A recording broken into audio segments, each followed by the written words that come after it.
Good day. Good day. I'm doing this as a pre record because I'm not sure if I could do this live. Hello, everybody. We're going to do this. Going to try to do this in one take. Okay, Maria.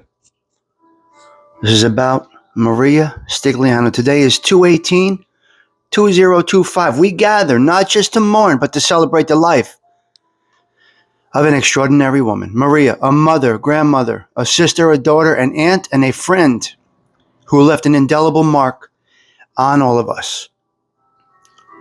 Special note here, through the last few years, a saint, I say that, yes, I say it just like that, a saint named Deanne, a caring, loving daughter-in-law, took care of her in a way that not many can or will do, giving peace of mind to everyone that cared about Maria. Special, heartfelt thanks to Deanne.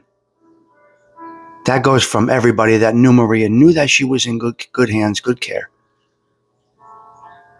Maria was the oldest of four, a natural protector, a leader from the very beginning. She carried that role throughout her life, always looking out for those she loved, always standing strong no matter what life threw her way. She was a wonderful daughter, devoted and loving, honoring the family that raised her with the same deep care she poured into her own. She was a mother. Maria was a mother in every sense of the word. Not just to her two sons, Tommy and Michael, but to all of their friends, to anyone who needed a warm meal, a safe space, or equally important, a listening ear. She had a heart big enough to embrace all who came into her life. And if you knew her love. A little bit of a long paragraph here. Throughout Maria's life, she worked tirelessly to provide, to nurture, to make sure her family had everything that they needed. And though life was not always easy, she never wavered. Then the curveball came. Maria, all of a sudden, a single mom of a 12-year-old and a 9-year-old boy. Many people may not know this, but there were times we did not have heat. We did not have heat. My mother did not. Maria did not have the money for a new furnace. We had TV dinners for dinner, and we used a kerosene heater in the middle of the living room just to keep us warm the best she could. But she would never ask for help. She just told her family everything was okay and just worked harder. She raised two boys. One who walked a straight path and followed all the rules, that is Michael. And the other, me, Tommy. Well, Tommy is Tommy. And if you know, you know he was put here to add to all the tests that were presented to Maria throughout her life. She passed that test, as did Tommy. But no matter what, she never stopped loving, never stopped believing, never stopped fighting for them. She hit that curveball into the stands for a grand slam. Her third love, her third child was the New York Yankees. You know how that all goes. She had a deep love for her culture, growing up Italian American in the city of Newark, residing on Clifton Avenue, and later across town at Bradley Court along South Orange Avenue. Mom, Maria, she brought Tommy, myself, and Michael up between three locations.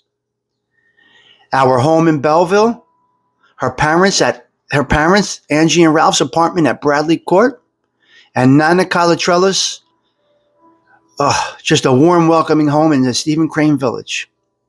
Only getting a break when Grandpa took Tommy to his social club.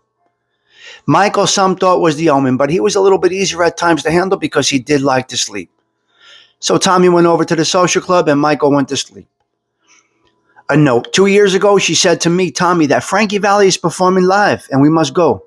We must go. This is either my last or his last. I have to see him once again live.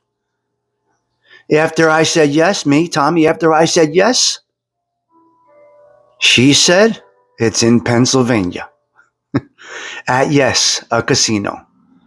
So that night we put the wheelchair in the car, rolled her into the venue and got her as close to the stage as possible, playing a little poker before we got back on the road. We did this all in one day, from the daylight to night. And then there were her grandchildren. Maria's pride and joy, her joy, the lights of her life, Toriana Rose, Thomas Sebastian, Angelina Gale, and the one we once called Baby Michael. We can't do that now, but we once called him Baby Michael.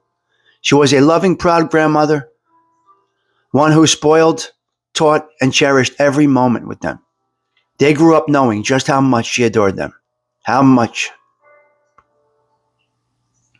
she sacrificed for the family she built.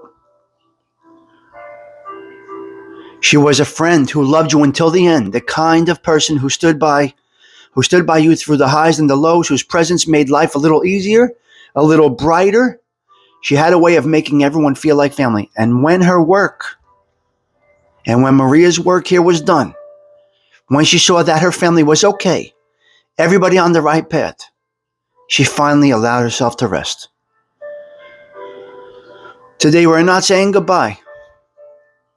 We are not saying goodbye to her today. She lives on in every lesson she taught, every hug she gave, and every act of kindness she showed. Her love was too big, too strong to ever fade.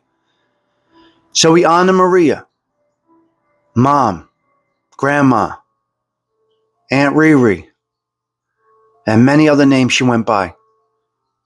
Today and every day we honor her by carrying her spirit forward with love, with strength, and with the same unwavering devotion she showed to us.